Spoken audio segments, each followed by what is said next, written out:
Hi everyone, it's Jerry. This is round 10 from the 2012 Tata Steel chess tournament. On the white end, we have the young talent Anish Giri going against Levon Aronian on the black side, the current tournament leader with 6.5 out of the first 9 rounds. So let's have a look. We have Anish opening up with d4, Levon responding d5. Queen's Gambit declined, and the first dozen moves are all theory after bishop e7, knight f3, knight f6, bishop f4. If you're a bit curious about this move order right here, bishop e7 opposed to knight f6, let's have actually a closer look at what's going on between the two. You'll note that if knight f6 instead of bishop e7, if knight f6, White could run with the exchange variation and follow up with bishop to g5, and just running through a few more moves right here. We could have bishop e7, queen c2, quickly just preventing that bishop f5 deployment. Castle e3, and now what White has available to them is this possibility still for a central expansion involving f3 and e4. Not necessarily right away, maybe moves like bishop d3 and knight to e2, but this additional plan of f3 and e4 is still available to White. However, if instead of knight to f6 in this position, if bishop e7, you note that this bishop can't be on g5 and White, the bishop can't be on g5 and White can't still have available to them this central expansion. Because what do you do at this point as White after bishop e7? If you go for the exchange, it's like, well, now what? Do you bring your knight out to f3? Well, if you're doing that, forget about the central expansion. And if you bring your bishop out to f4, well, it's not as aggressively placed. It's this is where White would like to get that bishop, but because Black has switched the move order, you're not able to, as White, get that bishop to the g5 square and have available the central expansion. So a little detail right there out of the opening right here, a little difference between bishop e7 and knight to f6 on that move 3 for Black. So knight f3, so the knight is obstructing this idea, so that's out. Knight f6, bishop f4, and Black castles, e3, knight b to d2, and after bishop to e2, we have Black just capturing on c, and White does not recapture right away, instead looking for maybe some push in the center, since Black has captured away from the center. There is this e4 move that is a bit more likely to get in, although it is not played in this game. Additionally, it's important to note that bishop e2, if Black is going to capture on c4, wait first for that bishop to develop to e2. So don't play your knight here. You don't want to capture because point A to point B, you're just advancing White's development. If anything, make that bishop move 2 times before it gets to the c4 square. So knight b to d7, bishop e2, captures, castles, and now knight to b6. Black is hanging on to this pawn and trying to make it a bit more inconvenient for White to go ahead and recapture it. If there's a downside with having that knight on b6, well, this bishop is not going to be getting on this main diagonal anytime soon. And, I think that's one of the main things right there. That bishop is it's tough to get it working with that knight on b6. So queen c2, watching over that e4 square, and also there's some tricks against h7 which we get to see in this game. After knight h5, bishop e5, this is still all theory. f6, Black with that knight h5 move was just looking to pick off the dark square bishop. So after f6, knight to g5, hitting both h7 and this h5 square, the bishop coming out, mate threat on h7. The knight is picked off, and White grabs that knight. So in this position, White is still down a pawn, but Black has a lot of weaknesses. These pawns are doubled, although it does allow for a half-open file for this rook. This e-pawn right here is kind of just glaring at me right here because it's isolated and it's accessible maybe to bishop g4 type of moves. Now, from here on move 12 for Black, this is where we're seeing the first new move right here, bishop to d7, and White responding now, bishop to f3. I think we're going to see a change in future games, after bishop f3, Levon goes for an exchange sacrifice, grabbing this bishop. And right now, well, from here on out, it's just black really putting a lot of pressure on white, and white not being able to come up with a constructive plan. You'll note that with this exchange, there's not really any open files. If there's a half open file here and here, but how can these white rooks get rolling on the C or G files? It's not really happening. And so I think maybe we would be seeing an improvement at this point with something like B3, just going for a gambit. If we have takes, we could have the queen maybe looking to converge on this point right here, maybe a central expansion or pressure against these queen side pawns. So instead, what we did have is bishop f3 and now an exchange sack, with the follow-up being bishop d6, making way for this queen to pivot on e7 and challenging the one piece that is finding itself in the black territory, this bishop on e5. So queen e4, looking to get over to this king side to watch over some of the weakened squares, in particular since white has captured in this direction. This h-pawn is isolated, and that right there should be a cue to you to know that there are then weaknesses on the same file that you have an isolated pawn. Wherever there's an isolated pawn, look to the squares on that particular file, and there may be very good outposts for your pieces. In particular, maybe one of these three, but the one that is standing out is the one on h4, since there's already a support point for it. So from here, queen e7, and then we have the bishop exchange, which is maybe a bit awkward to be seeing here because it's helping black restore their pawn structure. And so I guess a slight improvement is to just back it up. And I think this bishop will actually act as a pretty good defender for the white king side, and maybe we could be having something like e4, trying to blunt this diagonal. It's very important to take into account this light square bishop. White does not have that light square bishop around, and so placing some pawns on the white squares to give some control is going to be pretty important. Another thing is that after this capture and the recapture, if you try to do this e4 move, it's not without weakening the f5 squares, or excuse me, the f4 square, and you could very well see this rook pivoting on that square eventually. If white is looking to shut down this bishop, again, it's not without weakening f4. So bishop g3, I think, is going to be a bit better. If we ever have this, then the pawn recaptures, and these guys are a lot better. We could have this type of thing going on. So we don't have that. Instead, after queen e7, the dark square bishops come off.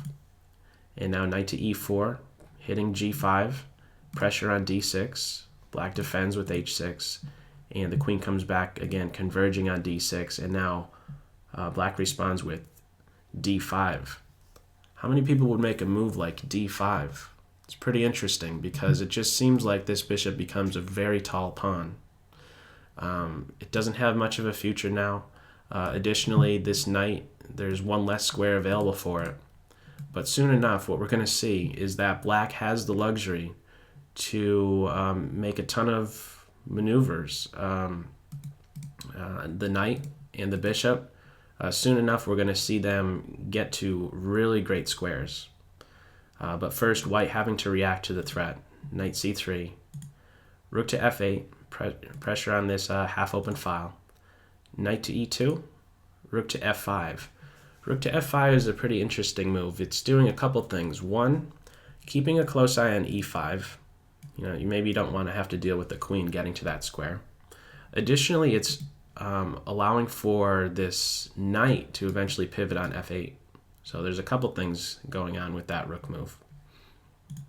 King g2, and we have a knight walk at this point. These next 1, 2, 3, 4 moves are that much more appealing now, in fact, because after king to g2, you'll know after this knight lands on h4, it's going to come with check.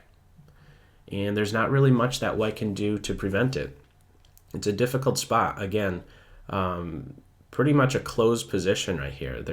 How can these white rooks be put to good use. If there was, let's say, a high level, like a grandmaster trying to assess this position, you may hear them say something like, black is clearly better. But why are they clearly better? Well, here are some features to kind of be aware of. There are no open files for the white rooks. The white king is a bit more vulnerable than the black king. This is not a great home. There isn't a great shelter. This is actually a pretty good one right here. Both sides have doubled pawns near their own king, but the black king is going to be a bit safer. Also, this knight isn't, it doesn't have a good home, and this rook is functioning already on a half-open file. Another thing is to look into a majority on the queen side, and just these rooks they just can't contribute to the position at all. There is the possibility for maybe trying to get an h5 and open up the h file, but that does not come in time. This knight is going to be coming again to this g6 square, eyeing h4, and additional pressure is going to be placed on that f3 square. Black has ways to improve their position, and white does not. They're just they're trying to make improvements, trying to open files with h4, but there's nothing good to do.